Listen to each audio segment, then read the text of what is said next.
पढ़ाई के क्रम है हम लोग उसको आगे बढ़ाते हैं और आज के इस वीडियो में हम लोग बात करेंगे भारत की स्थिति के बारे में कि हमारी भौगोलिक स्थिति क्या है। ठीक है, तो आज का पॉइंट होने वाला है या फिर चैप्टर होने वाला है भारत की स्थिति और उसका विस्तार।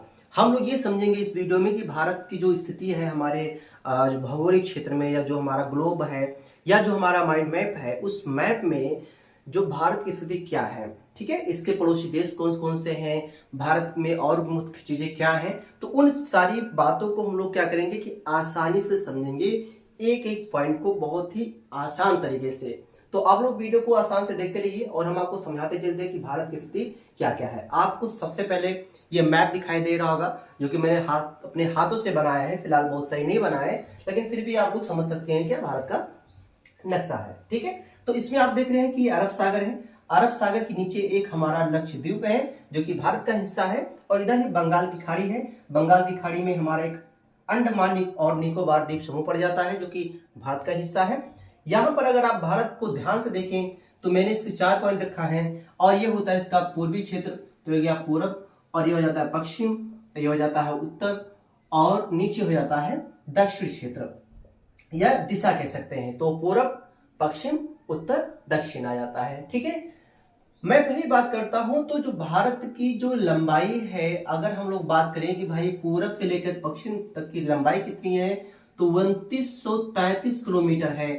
पूरब से पश्चिम की लंबाई, भारत की जो भौगोलिक क्षेत्र है उसमें पूरब से लेके पश्चिम की जो लंबाई है वो है 2933 किलोमीटर और उत्तर से दक्षिण की लंबाई जो है वो 3214 किलोमीटर है। ठीक है, कितना है? 3214 किलोमीटर है। हमने एक इसमें रेखा खींच रखा है, आप ध्यान से देखेंगे तो एक रेखा दिखाई दे रही है जिसका नाम होता है मानक या मोत्तर रेखा। तो ये मानक या मोत्तर रेखा है। अगर हम लोग बात करें कि भारत की स्थिति कहाँ है तो भारत उत्तरी गोलार्ध में स्थित है। आपको पता होना चाहिए कि जो भारत देश है, जो हमारा भारत देश है, ये उत्तरी गोलार्ध में स्थित है। ठीक है, किस गोलार्ध में स्थित है? उत्तरी गोलार्ध में। अभी हम लोग बात कर लेंगे उत्तरी गोलार्ध क्या है।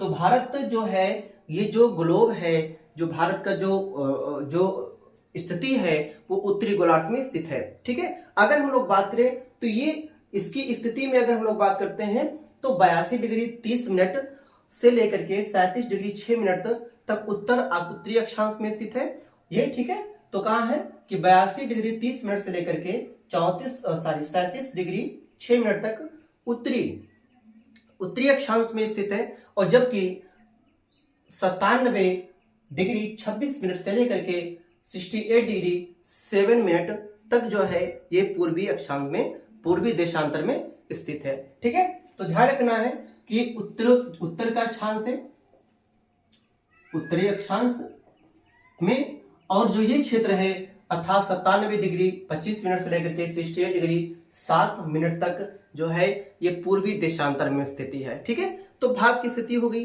अगर हम इसकी सीमाओं की बात करें तो भाई इसकी सीमाएं कुछ भी हैं, जरा आप उसको ध्यान दीजिएगा कौन कौन सी सीमाएं हैं भारत की। तो पहली चीज अगर हम लोग बात करते हैं तो हमारे उत्तर में क्या स्थित है? उत्तर में महान हिमालय स्थित है। ठीक है, उत्तर क्षेत्र में कौन क्या स्थित है? उत्तर में महान हिमालय है, उत्तर में महान हिमालय, जबकि पश्चिम में अरब सागर है। पश्चिम में आप देख रहे हैं, है ना, जो कि हमने कहा कि पूरब हो गया, ये पश्चिम हो गया, ये उत्तर हो गया। तो आपको पता होगा कि जम्मू कश्मीर का जो एरिया है यहां से पूरे हिमालय का क्षेत्र है। तो हमारा उत्तरी क्षेत्र में, भारत के जो उत्तरी क्षेत्र है यहाँ पर हिमालय है। जबकि अगर हम लोग पश्चिम की बात करते हैं, ठीक है, पश्चिम में, तो पश्चिम में क्या है? अरब सागर है, अरब सागर है। जबकि अगर हम लोग बात करते हैं पूरब में क्या है तो आपको दिखाई दे रहा होगा कि पूरब में बंगाल की खाड़ी है। तो पूरब में क्या है? तो पूरब में क्या है? बंगाल की खाड़ी। ठीक है, बंगाल की खाड़ी है। और अगर हम लोग बात करते हैं दक्षिण में तो दक्षिण में हिंद महासागर है। ठीक है, दक्षिणी क्षेत्र में अगर हम लोग बात करते हैं दक्षिण में, तो दक्षिण में क्या है? हिंद महासागर है ना, हिंद महासागर। आपको पता होना चाहिए कि भारत की जो भौगोलिक स्थिति है वो किस प्रकार की है। तो जैसा कि हमने बताया आपको कि उत्तर में हमारा है महान हिमालय, उत्तर में हिमालय है और पश्चिम में हमारा अरब सागर है, पूर्व में बंगाल की खाड़ी है और दक्षिण में हमारा हिंद महासागर है। तो ये क्या है, हमारी सीमाएं हैं, जो भौगोलिक सीमाएं आ रही हैं उसकी बात करते हैं।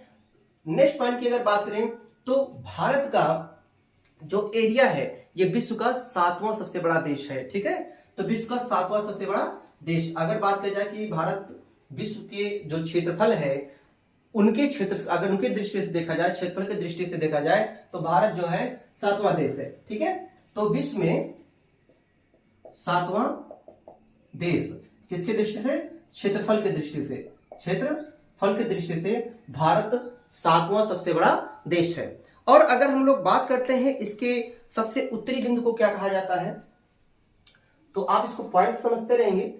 ठीक है, इसको आप इसे नोट भी कर लेंगे, तो हम आपको इसे मैप में बताते चलते हैं कि उत्तरी बिंदु को क्या कहा जाता है। ठीक है, तो भारत का जो उत्तरी बिंदु है या सबसे उत्तरी बिंदु किस नाम से जाना जाता है, तो सबसे उत्तरी बिंदु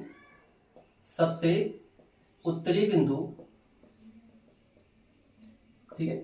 अब देखिए आपको उत्तर बिंदु कौन सा हो गया, उत्तर बिंदु ये हो गया ऊपर वाला। तो उत्तरी बिंदु को हम लोग कहते हैं इंदिरा कॉल। क्या कहते हैं, यहां पर जो बिंदु माना जाता है इसको कहते हैं इंदिरा कॉल, इंदिरा कॉल कहते हैं। ठीक है, ये हो गया आपका उत्तरी बिंदु। जबकि दक्षिणी बिंदु को हम लोग क्या कहते हैं, इंदिरा पॉइंट कहते हैं। ठीक है, दक्षिणी बिंदु को क्या कहते हैं, दक्षिणी बिंदु को क्या कहते हैं, तो इसको कहते हैं इंदिरा पॉइंट, इंदिरा पॉइंट कहते हैं। क्या कहते हैं, इंदिरा पॉइंट कहते हैं। और अगर सबसे पूर्वी बिंदु की बात की जाए तो पूर्वी बिंदु कहां है, पूर्वी बिंदु ये है, ये पॉइंट। तो पूर्वी बिंदु को हम लोग कहते हैं किबिथु, है ना, क्या कहते हैं, किबिथु, है ना, किबिथु। ठीक है, किबिथु कहते हैं, किबिथु। और अगर हम लोग बात करेंगे पश्चिमी बिंदु की अगर हम लोग बात करते हैं तो पश्चिमी बिंदु में मार आता है गौहर माता, है ना, क्या आता है, गौहर माता। ठीक है, क्या कहते हैं इसको, गौहर माता कहते हैं, गौहर माता कहते हैं। गौहर माता कहां पर है, तो आपको पता होना चाहिए कि कच्छ में एक सर क्रीक है और वहां गुजरात में एक गौहर माता के पास हम लोग क्या कहते हैं, मानते हैं। तो पश्चिमी बिंदु जो होता है वो गुजरात का क्षेत्र में माना जाता है, एक स्थान है जिसको हम लोग कहते हैं गौहर माता। तो ये होती है बिंदु। फिर से मैं आपको बता देता हूं कि इसका जो उत्तरी बिंदु होता है, सबसे उत्तरी बिंदु इंदिरा कॉल कहा जाता है। सबसे दक्षिणी बिंदु जो होता है उसको इंदिरा पॉइंट कहते हैं। पूर्वी बिंदु को किबुत कहते हैं, जबकि जो है पश्चिमी बिंदु को कहते हैं गौहर माता, जो कि गुजरात में स्थित है। ठीक है, तो ये तो बातें हो गई।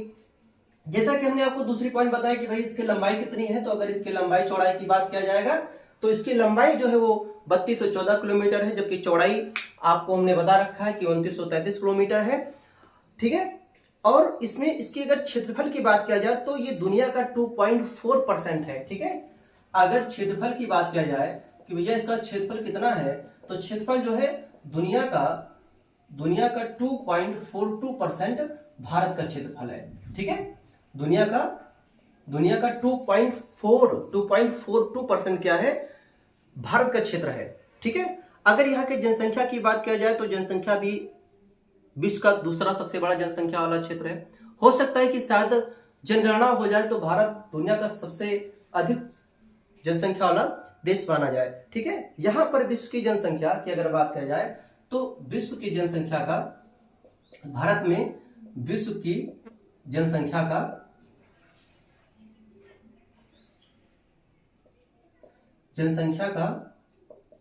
17.2%। ठीक है, कितना परसेंट, माफ कीजिएगा, 17.5% लोग क्या करते हैं, यहाँ निवास करते हैं। 17.5% लोग जो है ना, भारत में केवल निवास करते हैं। इस देश को क्या कहा जाता है, विश्व का दूसरा सबसे अधिक जनसंख्या वाला देश माना जाता है। ठीक है, दूसरा और पहले स्थान पर कौन गया तो पता है कि चीन का जो क्षेत्र है, चीन जो होता है ये विश्व का पहला जनसंख्या वाला या सबसे अधिक जनसंख्या वाला देश माना जाता है। और चीन के बाद विश्व का सबसे अधिक जनसंख्या वाला जो देश होता है वो होता है भारत, जहां पर 17.5% विश्व की आबादी निवास करती है। तो ये तो हो गया हमारा जनसंख्या की बात हो गई। अगर हम लोग बात करते हैं कि इसका जो है बात की जाए कि इसकी कुल भूमि सीमा कितनी है, तो अगर कुल भूमि सीमा की बात की जाए तो भाई कुल भूमि सीमा इसकी अगर हम लोग देखते हैं, भूमि सीमा की अगर देखते हैं तो इसकी कुल भूमि सीमा जो है 15,200, ठीक है, कितना है 15,200 किलोमीटर इसकी भूमि सीमा है कि कितने सीमा साझा करती है ना। अगर समुद्र की बात किया जाए कि इसकी समुद्र की सीमाएं कितनी है, तो समुद्र की सीमा जो है 7,516.5 किलोमीटर है। कितना है 7,516 किलोमीटर इसकी जो सीमा है, समुद्री सीमा है वो है, ठीक है। अब हम लोग कुछ पॉइंट पे आते हैं। जैसा कि हमने जनसंख्या के बारे में बात किया, तो ये हम लोग बात करते हैं कि जो विश्व की अधिक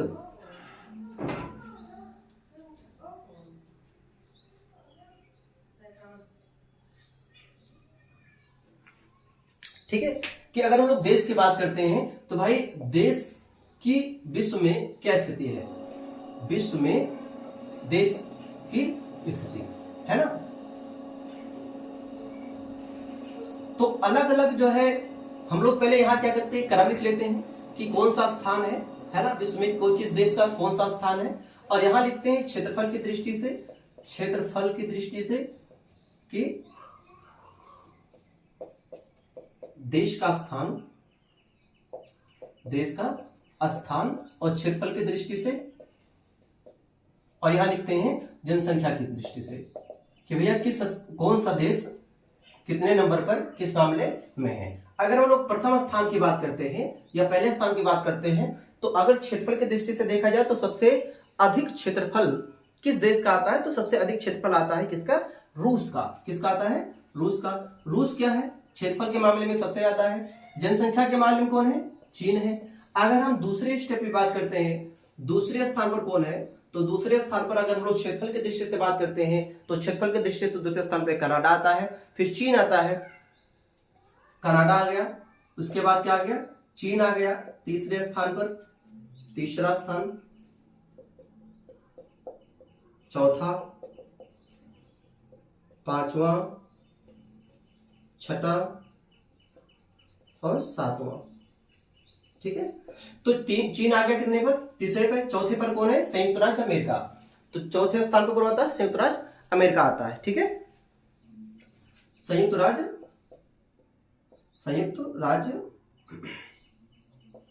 राज्य अमेरिका आता है। और उसके बाद पांचवें पे कौन आता है, तो पांचवें पे आता है ब्राजील। छठे पे कौन आता है, तो छठे पे आता है ऑस्ट्रेलिया। और अगर सातवें पे बात किया जाए तो सातवें पे हमारा भारत आता है। आठवें पे अर्जेंटीना आता है, आठवें पे कौन आता है, अर्जेंटीना, ठीक है।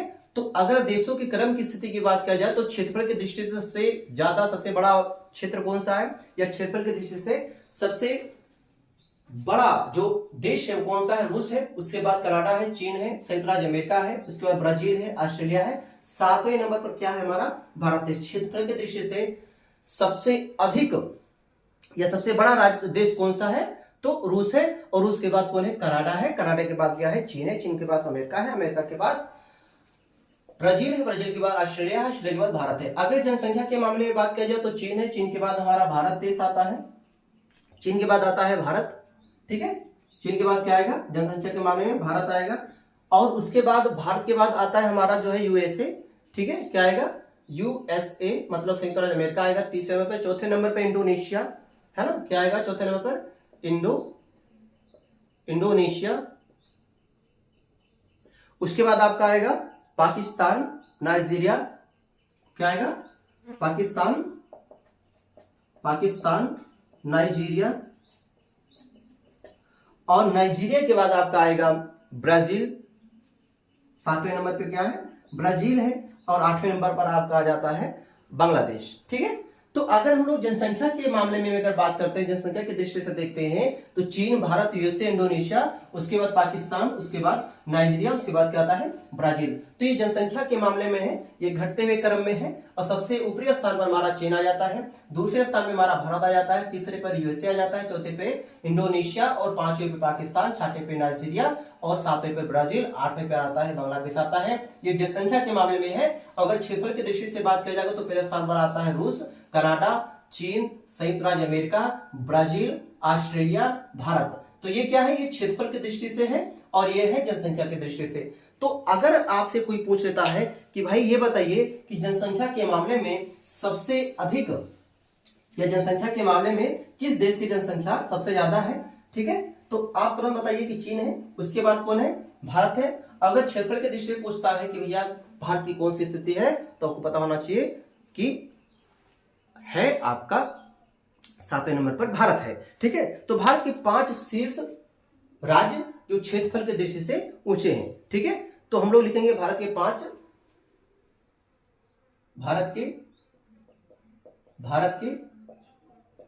5 शीर्ष क्षेत्रफल वाले राज्य, शीर्ष क्षेत्रफल वाले राज्य, ठीक है।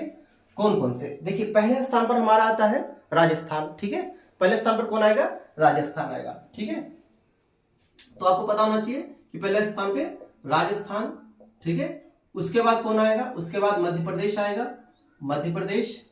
राजस्थान के बाद क्या आएगा, मध्य प्रदेश। मध्य प्रदेश के बाद हमारा आता है महाराष्ट्र, उसके बाद उत्तर प्रदेश, उसके बाद गुजरात, ठीक है। क्या आएगा, महाराष्ट्र,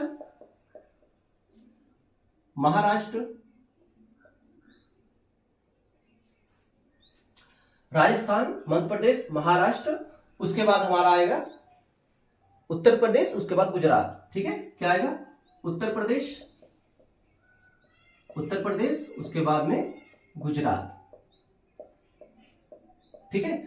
अब ये आपको पता होना चाहिए क्या है, ये क्या है कि भारत के 5 राज्य जिनकी जो क्षेत्रफल है वो सबसे बड़ा है। तो भारत का सबसे बड़ा जो क्षेत्रफल है, इसका सबसे अधिक क्षेत्रफल है, कौन सा राज्य है, तो आपको पता होना चाहिए कि राजस्थान है, ठीक है। सबसे बड़ा क्षेत्रफल वाला राज्य जो है वो राजस्थान है, उसके बाद मध्य प्रदेश है, महाराष्ट्र है, उत्तर प्रदेश है, उसके बाद क्या है, गुजरात है। तो इस तरह से क्या करेंगे कि आप आसानी से याद कर सकते हैं कि किस राज्य का क्षेत्रफल सबसे अधिक है। आप चाहे तो ट्रिक बना सकते हैं। ट्रिक क्या होगा, आप इसको चाहेंगे तो ट्रिक से याद कर सकते हैं कि जो है राम, ट्रिक है राम, है ना, उमर गुजर गई, ठीक है। क्या हो गई, राम उमर गुजर गई। तो रा से क्या हो जाएगा, राजस्थान, मा से मध्य प्रदेश, ठीक है। और मौर यहां लिखिएगा, जो कि मौर गुजर है ना, गुजर गई, मौर गुजर गई, है ना। तो क्या याद करेंगे ट्रिक में, आप ट्रिक में याद करेंगे कि जो है भारत के 5 शीर्ष क्षेत्रफल वाले राज्यों का अगर क्रम याद करना है तो राम, मौर, गुजर गई। राम गुजर गई तो राम से क्या हो जाएगा, राजस्थान, मा से मध्य प्रदेश और मा से महाराष्ट्र, और उसके बाद उ से उत्तर प्रदेश और गु से गुजरात, ठीक है। को गुजर गई। तो आप इस तरह याद कर सकते हैं कि राम, है ना, राम, मौर, गुजर गई, ठीक है। अगर हम लोग बात करें कि जो है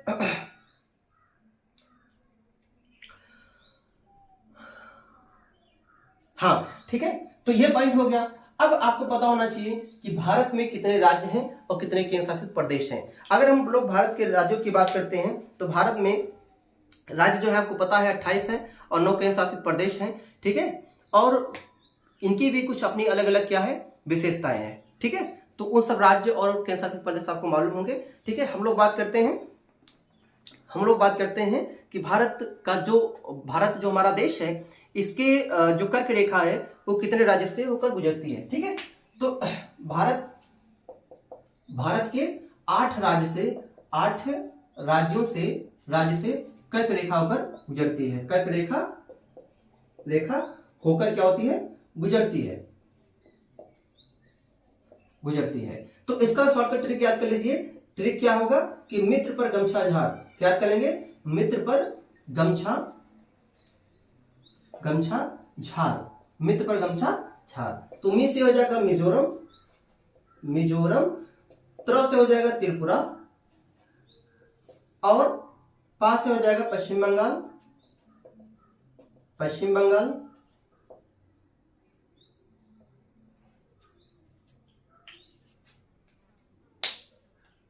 पश्चिम बंगाल हो जाएगा और राज्य से हो जाएगा राजस्थान, राजस्थान, गा से हो जाएगा गुजरात और मा से हो जाएगा मध्य प्रदेश, छा से हो जाएगा छत्तीसगढ़, झाड़ से हो जाएगा झारखंड। ठीक है, तो कितने हो गए? 1 2 3 4 5 6 7 8। ठीक है, तो आपको क्या याद करना है कि भारत से, ठीक है, कि भारत के 8 राज्यों से कर्क रेखा होकर गुजरती है। उनका ट्रिक क्या है? मित्र पर गमछा झाड़, तो मी से हो जाएगा मिजोरम, त्रा से हो जाएगा त्रिपुरा, है ना, और उसके बाद पा से हो जाएगा पश्चिम बंगाल, रा से हो जाएगा राजस्थान, गा से हो जाएगा गुजरात, मा से मध्य प्रदेश, छा से छत्तीसगढ़ और झाड़ से झारखंड। ठीक है, तो ये क्या है? शानदार ट्रिक है। आप इस ट्रिक से क्या कर सकते हैं? याद कर सकते हैं। क्रम इसमें कोई मायने नहीं रखता है, बस आपको बताना चाहिए कि किन किन राज्यों से होकर गुजरती है। ठीक है, तो ये तो पॉइंट हो गया। थोड़ा सा एक पॉइंट हम आपको और इसमें बताते हैं। इससे अगला पॉइंट ये है कि भारत का सबसे सर्वाधिक जो है नगरीकृत राज्य कौन सा है? तो भारत का सर्वाधिक नगरीकृत राज्य जो है वो गोवा है। और भारत का सबसे कम नगरीकृत राज्य जो कौन सा है? तो हिमाचल प्रदेश है। ठीक है, भारत का सबसे अधिक वन वाला राज्य, ठीक है, कौन सा है? मध्य प्रदेश। तो यहां ध्यान रखना है कि सबसे अधिक नगरीकृत राज्य, सबसे अधिक नगरीकृत अगर राज्य की बात करता है तो ये क्या है? गोवा है। गोवा में ये नगर नियोजन की व्यवस्था बहुत ज्यादा है। और सबसे कम नगरीकृत अगर राज्य की बात करता है तो सबसे कम जो है हिमाचल प्रदेश है। ठीक है, क्या है? हिमाचल प्रदेश सबसे कम नगरीकृत है। अगर पूछता है कि सबसे अधिक वन कहाँ है, तो सबसे अधिक वन वाला राज्य, सबसे अधिक वन वाला राज्य अगर पूछता है तो आपको पता होना चाहिए कि एमपी है। ठीक है, एमपी का मतलब हो गया मध्य प्रदेश। और सबसे कम वन कहाँ है? तो सबसे कम वाला राज्य, सबसे कम वन वाला राज्य जो है, सबसे कम वन वाला राज्य जो है वो है हरियाणा। ठीक है, सबसे कम वन वाला राज्य कौन है? हरियाणा है। ठीक है, तो और सबसे इसके बाद क्या है कि अगर आपसे पूछ लिया जाता है कि भारत में सबसे अधिक वर्षा कहाँ होती है, तो भारत में सबसे अधिक वर्षा आपको पता होना चाहिए मानिसराम में होती है। ठीक है, तो सबसे अधिक वर्षा कहाँ होती है? सबसे अधिक वर्षा कहाँ होती है? तो सबसे अधिक वर्षा कहाँ होगी? आपको पता होना चाहिए कि मानिसराम, मेघालय में। ठीक है, कहाँ होता है? मानिसराम कहाँ है? तो आपको पता होना चाहिए मेघालय। ठीक है, मेघालय में मानिसराम, मेघालय में सबसे अधिक वर्षा होती है। ठीक है, और सबसे कम केंद्र शासित प्रदेश जहां पर वर्षा कम होती है, तो सबसे कम वर्षा वाला केंद्र, सबसे कम वर्षा वाला केंद्र शासित प्रदेश लेह है ना। कहां में? लेह में। तो लेह में क्या होता है? लेह जो है केंद्र शासित प्रदेश है। यहां पर क्या होता है? सबसे कम वर्षा होती है। आरावली पर्वत सबसे प्राचीन पर्वत श्रृंखला है भारत में। जो आरावली पर्वत है, ठीक है, कौन सा? आरावली जो पर्वत श्रृंखला जो है सबसे प्राचीन है, सबसे प्राचीन। अगर आपसे पूछा जाता है कि भारत में सबसे प्राचीन पर्वत श्रेणी कौन सी है, तो सबसे प्राचीन जो पर्वत श्रेणी है वो आरावली है। आपको भूलना नहीं है, आपको याद होना चाहिए कि आरावली पर्वत श्रेणी जो है ये भारत की सबसे प्राचीन है। और सबसे नवीन है वो हिमालय पर्वत श्रेणी जो है, पर्वत श्रृंखला सबसे नवीन है, सबसे नवीन। ठीक है, तो यहां पर आपको बात को ध्यान रखना है कि सबसे प्राचीन पर्वत श्रृंखला आरावली है और सबसे नवीन कौन सी है? तो सबसे। चलिए अब हम लोग देखते हैं कि जो भारत का जो पड़ोसी देश हैं उनको किन किन रेखाओं में डिवाइड करके रखा गया, या उनका जो बॉर्डर था उनको किस किस बॉर्डर को किस नाम से जाना जाता है, ये समझते हैं। ठीक है, तो पहले हम लोग समझते हैं कि जो हमारा जो श्रीलंका है, श्रीलंका और भारत, ये श्रीलंका और भारत एक दूसरे से अलग है, उस रेखा का क्या नाम है? ठीक है, तो पाक जल डमरू मध्य और मन्नार की खाड़ी श्रीलंका को भारत से अलग करती है। ठीक है, तो भारत को श्रीलंका से अलग करने वाली जो रेखा है उसका क्या नाम रखा गया है, पाक जल डमरू मध्य और मन्नार की खाड़ी। अच्छा, इसको क्या कहते हैं, जल संधि भी नाम से जाना जाता है। जो पाक जल डमरू मध्य और मन्नार की खाड़ी है इसको जल संधि के नाम से भी जाना जाता है। दूसरा है मैकमोहन रेखा जो भारत और तिब्बत को अलग करती है। ठीक है, तो जो मैकमोहन रेखा बनाई गई ये तिब्बत को, चीन को और भारत से क्या कर दी गई, अलग कर दी गई। तो भारत और चीन को जो अलग करने की जो रेखा है उसको क्या नाम दिया गया है, मैकमोहन रेखा। ये कब रखा गया था, तो 1914 में। ठीक है, इसको शिमला समझौता के अंतर्गत रखा गया था। डुरंड रेखा जो है भारत और अफगानिस्तान को अलग करता है। तो भारत और अफगानिस्तान जो है इनके बीच की जो रेखा है उसको क्या नाम रखा गया है, डुरंड रेखा। ये 1893 में रखा गया था। रेड क्लिफ रेखा जो है भारत और पाकिस्तान को अलग करने के लिए बनाया गया था। ठीक है, तो भारत और पाकिस्तान को जो रेखा अलग करती है उसका क्या नाम है, रेड क्लिफ रेखा है। इसको 17 अगस्त 1947 को बनाया गया था, जबकि 15 अगस्त 1947 को हमारा देश आजाद हुआ था। अर्थात 14-15 अगस्त की मध्य रात्रि को भारत और पाकिस्तान का विभाजन हुआ था और 17 अगस्त 1947 को क्या किया गया था, तो 17 अगस्त 1947 को डोनाल्ड जो है रेड क्लिफ रेखा जो थी वो भारत और पाकिस्तान को अलग कर दी गई। रेड क्लिफ एक अधिकारी थे जिन्होंने खींच खांच के क्या किया, भारत और पाकिस्तान को अलग कर दिया। ठीक है, तो ये पॉइंट हो गई, कुछ इसकी बात करते हैं। ये तो रेखाओं की बात होगी। भारत के जो पड़ोसी देश थे उनको जो विभाजित किया गया था, उनके बीच के जो बॉर्डर बनाए गए थे उन बॉर्डर को किस नाम से जाना गया, इसमें रखा गया। अब हम लोग कुछ मुख्य बातें और समझते हैं। जो हमारा तटीय क्षेत्र है, भारत का जो तटीय क्षेत्र है, अगर हम लोग उसकी बात करते हैं तो उसमें क्या क्या चीजें आती हैं, पहले इसको समझ लेते हैं। सीमावर्ती अगर सागर की बात करते हैं तो सीमावर्ती सागर में आप लोग ध्यान रखना है, ये प्रश्न बहुत पूछता है। सीमावर्ती और लगभग लोग गलत कर देते हैं। सीमावर्ती अगर सागर की बात करते हैं तो सीमावर्ती सागर अगर हम लोग देखते हैं तो सीमावर्ती सागर में जो आधार रेखा है वो 24 NM तक स्थित है। कितने NM तक है, 24 NM। ठीक है, तो भारत कहां तक अपना जो है आधार रेखा बना सकता है सीमावर्ती क्षेत्र में, तो माफ कीजिएगा 12। ठीक है, कितना, 12 NM। ठीक है, 12 NM तक क्या कर सकता है, अपना व्यापार, अपनी स्थिति को दिखा सकता है। जबकि संलग्न अगर सागर की बात किया जाए, ठीक है, तो यहां पर क्या कर सकता है कि 12 NM तक एकाधिकार है। ठीक है, एकाधिकार है कि भाई भारत अपना जो है यहां से समुद्री तटीय क्षेत्र में 12 जो मील है ना, 12 जो मील है वो क्या कर सकता है, अपना एक अधिकार जता सकता है कि भैया हाँ इतना क्षेत्र हमारा है। ठीक है, उसके बाद अगर हम लोग बात करते हैं कि जो संलग्न सागर है, तो संलग्न सागर की अगर बात किया जाए, संलग्न सागर की बात किया जाए तो संलग्न सागर जो है कितना है, 24 NM है। ठीक है, मील। ठीक है, 24 NM।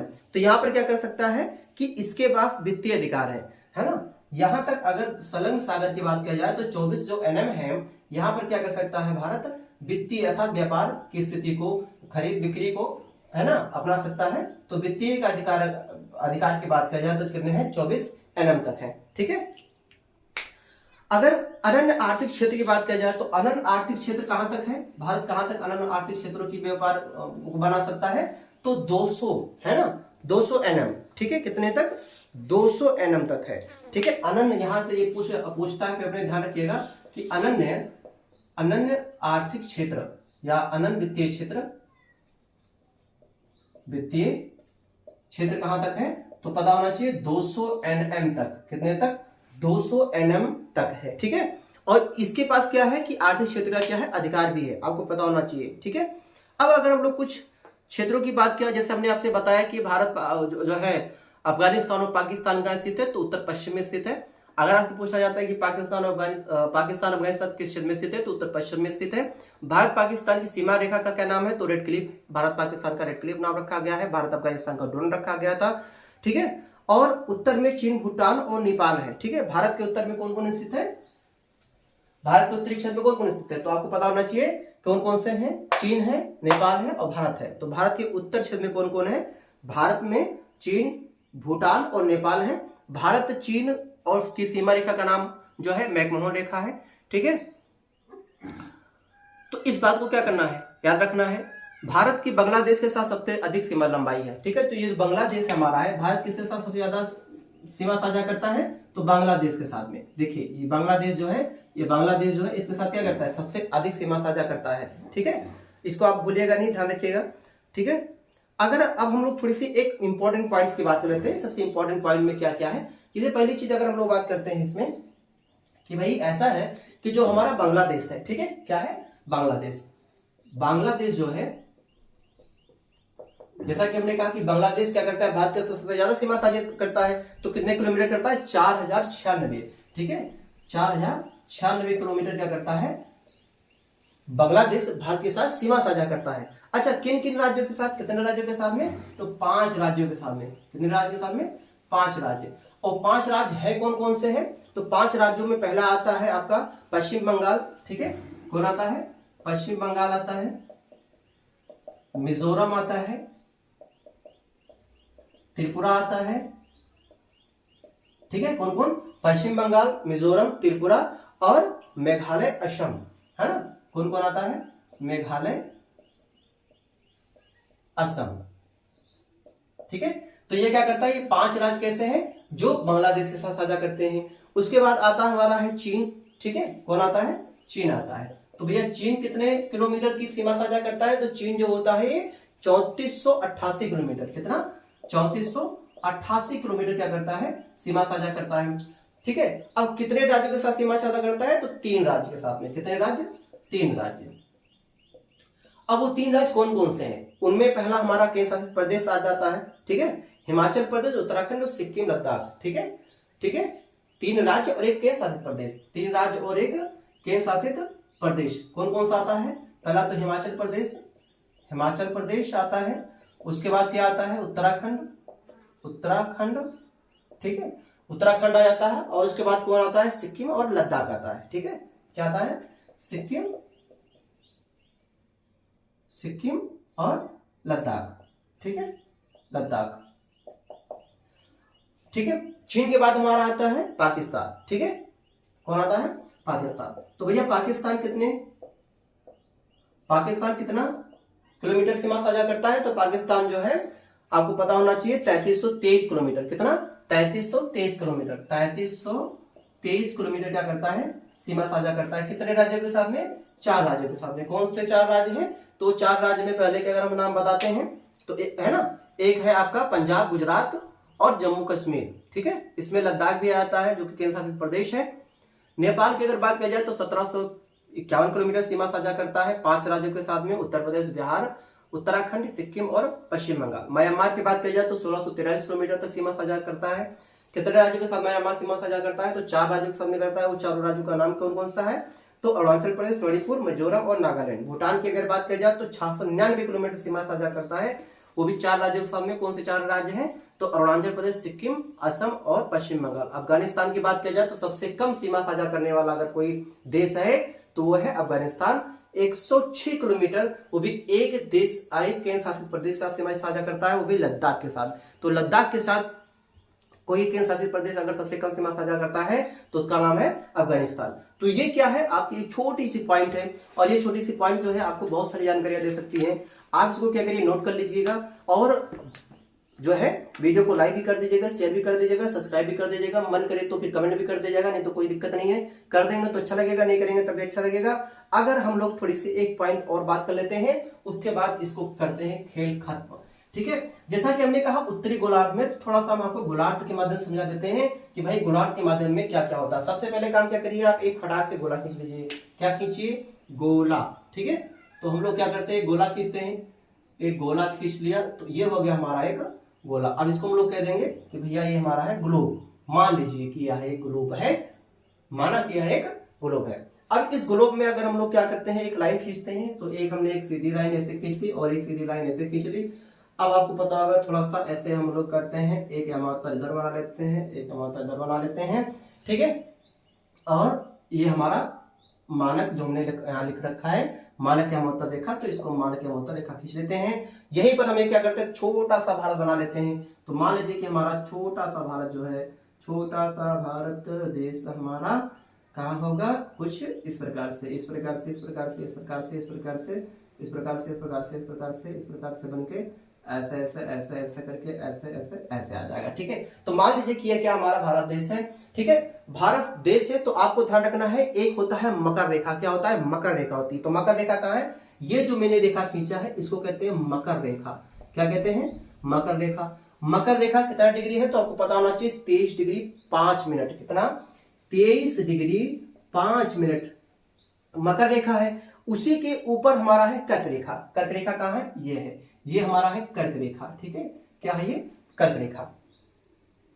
ठीक है, क्या है हमारी ये एक, माफ कीजिएगा, इसको हम लोग थोड़ा सा इस प्रकार से बनाते हैं, ऐसे, उसके बाद में ऐसे। ठीक है, तो ये हमारा हो गया, माफ कीजिएगा, ये हमारा हो गया, ये है कर्क रेखा। ठीक है, ये है कर्क रेखा और ये हो गया मकर रेखा हो गया। ठीक है, कर्क रेखा मकर रेखा हो गया। ठीक है, अब यहां ध्यान रखना है कि कर्क रेखा भाई कितने राज्यों से होकर गुजरती है। तो जैसा कि हमने आपको बता रखा है कि कर्क रेखा जो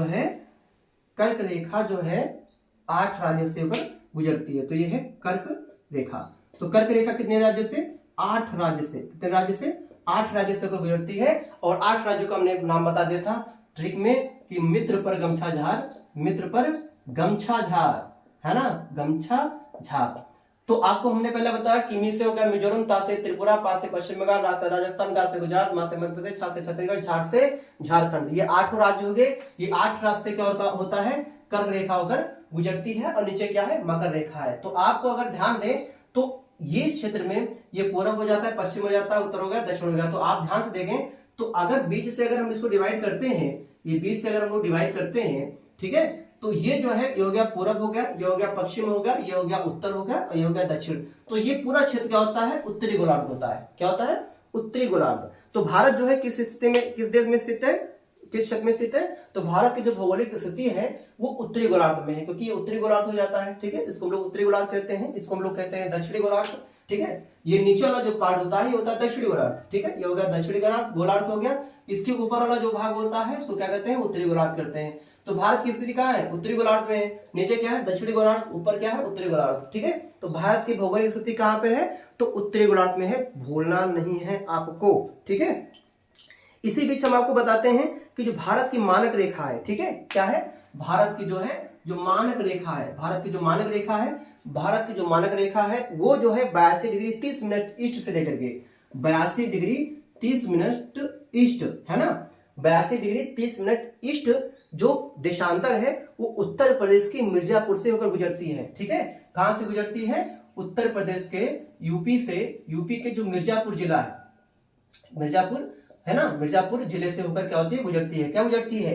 भारत की मानक रेखा। भारत की मानक रेखा उत्तर प्रदेश के मिर्जापुर जिला से होकर गुजरती है। कितने डिग्री? 23 डिग्री 30 मिनट ईस्ट देशांतर की ओर से। ठीक है, और हम लोग कह सकते हैं कि इस पर भारत का मानक समय निर्धारित किया गया है। और जो ग्रीनविच मानक समय, ग्रीनविच जो मानक समय है वो 5 घंटे 30 मिनट आगे है। ठीक है, ग्रीनविच मानक रेखा से क्या है? 5 घंटे 30 मिनट आगे है। मतलब हम लोग क्या करते हैं? 5 घंटे 30 मिनट क्या होते हैं? आगे चलते हैं। ठीक है, तो उम्मीद होगा कि ये जानकारी आपको पसंद आई होगी। अगर पसंद आई है तो चैनल को लाइक, सब्सक्राइब और शेयर कर दीजिए, जिससे हमको थोड़ा सा मोटिवेशन मिलेगा और आपको और अच्छी जानकारियां जो है जीएस से संबंधित, रीजनिंग से संबंधित, मैथ से संबंधित, है ना, यहां तक कि साइंस से भी संबंधित जानकारी आपको उपलब्ध कराई जाएगी। नेक्स्ट वीडियो में मुलाकात करते हैं। Thank you.